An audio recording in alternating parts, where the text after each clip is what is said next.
నుంచి కాదు, పైన ఢిల్లీ నుంచి కాపీ వస్తుంది. అది రిక్వెస్ట్. అప్లైనర్ని గుడ్డిగా నమ్మండి. అప్లైనర్ అంటే మిమ్మల్ని జాయిన్ చేసిన అప్లైనర్ కాదు, యాక్టివ్గా గ్రో అవుతున్న అప్లైనరు, ఎథికల్గా పనిచేస్తున్న అప్లైనరు. వాళ్ళ అప్లైనర్ గౌరవిస్తున్నా లేదో చూడండి. కొంతమంది ఉంటారు పొద్దున్న లేస్తే వాళ్ళ అప్లైనర్ను కనపడ్డప్పుడు మాత్రం గురువు గారిని ఒంగొంగి దండాలు పెడతారు, పక్కకు పోతే మాత్రం మా అప్లైనరా వేస్ట్ క్యాండిడేట్ సార్, పని చేయడం చేయడు. ఒకరిని వేస్ట్ అంటున్నావు అంటే నువ్వు 1000% నువ్వు వేస్ట్. ముందు గుర్తుపెట్టుకో, వేస్ట్ అంటానికి ఎవరికి రైట్ లేదు, ఎవరు అంటానికి. నీకు దమ్ముంటే నువ్వు ఎరగది. నీ అప్లైనర్ ఒకవేళ వేస్ట్, పని చేయట్లేదు, ఇన్కమ్ లేదు, నువ్వు జించాడా? గౌతమ్ బాలి నీకు పెట్టిండు కదా. ఎస్ఆర్లో ఈ అప్లైనరు, డౌన్లైనరు, ఈ కథలు ఇవి అవి చెప్పుకుంటే జీవితం ఏమైనా ముందుకు పోద్దా సార్? జీవితం ముందుకు పోవటానికి ఏం ఆలోచించాలా అది ఆలోచించాలా. ప్రాబ్లమ్స్ ఉన్నాయా లేవా? అందరికీ ఉన్నాయి ప్రాబ్లమ్స్. చాలామంది సార్ డిఎల్సిపి కంప్లైంట్ పెట్టుకొని నేను వర్క్ చేయలేను సార్ అంటాడు. ఎవరి క్లాసు నువ్వు డిఎల్సిపి కంప్లైంట్ పెట్టుకొని వర్క్ చేయకపోతే? ఉన్నాయి సార్ ప్రాబ్లమ్స్, క్లియర్గా అవుతాయి మెల్లమెల్లగా. నువ్వు బావి దోమన్నప్పుడు దోవి నీళ్ళు రావడానికి ఇదేమన్నా మనం దేవతలు తిరుగుతున్న యుగంలో లేవు మనం. కొన్ని ఉంటాయి ప్రాబ్లమ్స్ ఉంటాయి, పాజిటివ్గా అర్థం చేసుకొని ముందుకెళ్ళాలి.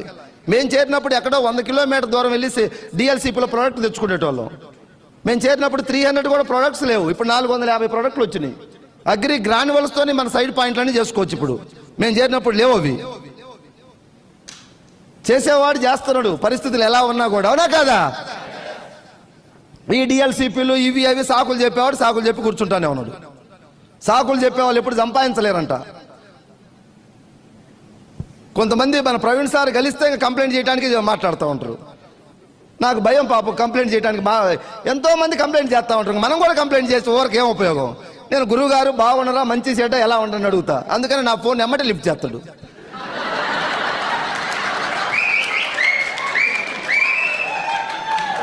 రియల్ సార్ ఇది. నా టీం వాడు కూడా నాకు కొంతమంది చేస్తారు ఫోన్లు, చూస్తా ఈడు కంప్లైంట్ బాక్సా, ఇది కంప్లైంట్ బాక్స్ అయితే నా మైండ్ ఎందుకు దమా ఖరాబ్ చేసుకొని తీసి పక్కన పెడతా.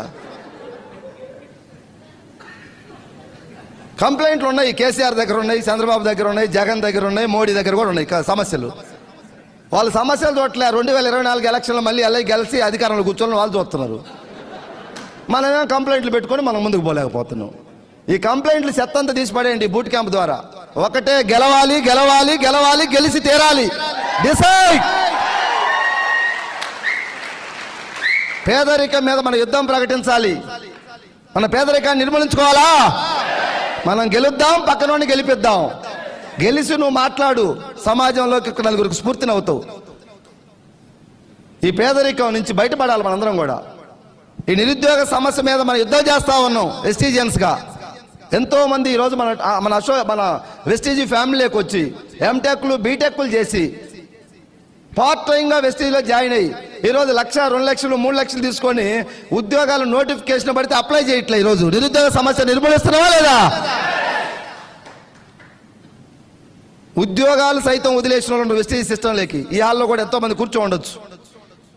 మా టీంలో ఒక మేడం హైదరాబాద్లో, చిన్న విలేజ్ హైదరాబాద్ పక్కన ఒక 15 కిలోమీటర్స్ నాగోల్ దగ్గర, కుత్బుల్లాపూర్ ఊరి పేరు, బీబీ మేడం పేరు. ప్రైవేట్ స్కూల్లో ఆయమ్మకి ఎంత ఇస్తారు సార్ శాలరీ? అమ్మ అందరూ మాట్లాడాలా? ఎంత ఇస్తారో మాకు తెలియదు అనమాకండి. ఎంతో కానీ చెప్పండి, 5, 6, 7 మీ నోటికి వచ్చిన చెప్పండి. 5, 6 వేలు. అయితే ఆమె 8 ఇయర్స్ పనిచేసిందంట. స్టార్టింగ్లో 3,000, 8 సంవత్సరాలు పనిచేస్తే 500 జీతం పెరుగుతూ 8,000 అయింది 8 సంవత్సరాలకి. కరోనా టైంలో ఆ జాబ్ కూడా స్కూల్లో బంద్ అయిపోయింది, లేదు. ఆ టైంలో ఒక ఆర్టీసీ కండక్టర్ ఆమెను పట్టుకొచ్చిండు బీబీ మేడం మీటింగ్కి. మీటింగ్ ఇన్న తర్వాత ఒక 800 రూపాయలు పెట్టి మనకు ఆయిల్, సబ్బు, సరుపు, పేస్ట్ తీసుకుంది. ఇక్కడ ఎవరు ఇంత కొనమని చెప్పట్లే మన ఎండి గారు. అవునా కదా? ఐడికి ఏమైనా డబ్బు కట్టమంటున్నాడా? ఇంత ఈ కంపెనీ లాంటి గతంలో ఒకటి వచ్చినాయి మార్కెటింగ్, అవి రైటు లెఫ్ట్ కట్టేది, కట్టిపిచ్చేది. ముందు నువ్వు ఇరుక్కోవాలా, నలుగురు ఇరికియాలా. ఈ పనికిమాలిన కంపెనీల నుంచి ప్రజలను దోసుకొని పోయినాయి. మనకు అవగాహన ఉండి లేక దాంట్లో కొంతమంది చేతులు కాల్చుకున్నారు. ఇప్పుడు మనం కొత్తగా వెస్టీజ్ అని పోయేసరికి ఇట్లాంటి మేము ఇన్ని చూసామంటున్నారు. సార్ ఇన్ని చూసాం, కట్టేది కట్టించేది చూసారు. సార్ దీంట్లో ఏమైనా ఉందా కట్టేది? ఒక్క సబ్బు కొనుక్కో సార్లు 35 రూపాయలు పెట్టి, వాడు నీకు నచ్చితే మళ్ళీ కొను, లేదంటే ఆపేసి. ఇంకెక్కడుంది ఇక్కడ ఫ్రాడ్? చాలా మంది అవగాహన లేకుండా బయట సమాజంలో మనకి ఈ కంపెనీలో మనం స్టార్టింగ్ డేస్లో మనం ఏదో వెస్టేజ్ గురించి పోయి వాళ్ళకి చెప్తే వాళ్ళు మనల్ని డిస్కరేజ్ చేస్తారు పూర్తిగా. మన ఛార్జింగ్ మొత్తం తీసేస్తారు, బుట్ క్యాంప్ ఛార్జింగ్ అంతా. అరే పిచ్చోడా, నీకేం తెలుసు? ఇట్లాంటి నేను ఇన్ని చూశాను, 6 నెలల కన్నా ఎక్కువ కనుకుంటే నా చెవి ఎత్తా, నా కాలు ఎత్తానంటారు కొంతమంది. అలాంటి మాటలు విని ఆగిపోమాకండి మీరు. నేను స్టార్టింగ్ స్టేజీలో డిస్ట్రిబ్యూటర్గా ఉన్నప్పుడు ఒక 2-3 మీటింగ్స్కి వచ్చిన, ఇక్కడికి వస్తే మన ఎందుకో తెలియదు కానీ మన ఎంట్రుకలు మొత్తం నిలబడతాయి, లేచి రోమాలు బూస్ బంప్స్ వస్తాయి. అక్కడికి పోతే ఏమవుతుంది సార్? మనకు తగిలిన వాళ్ళు ముదురు తగులుతారు.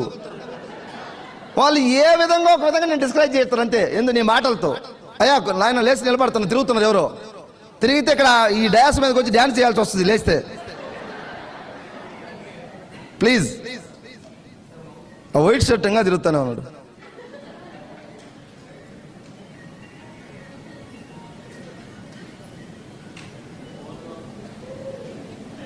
ప్లీజ్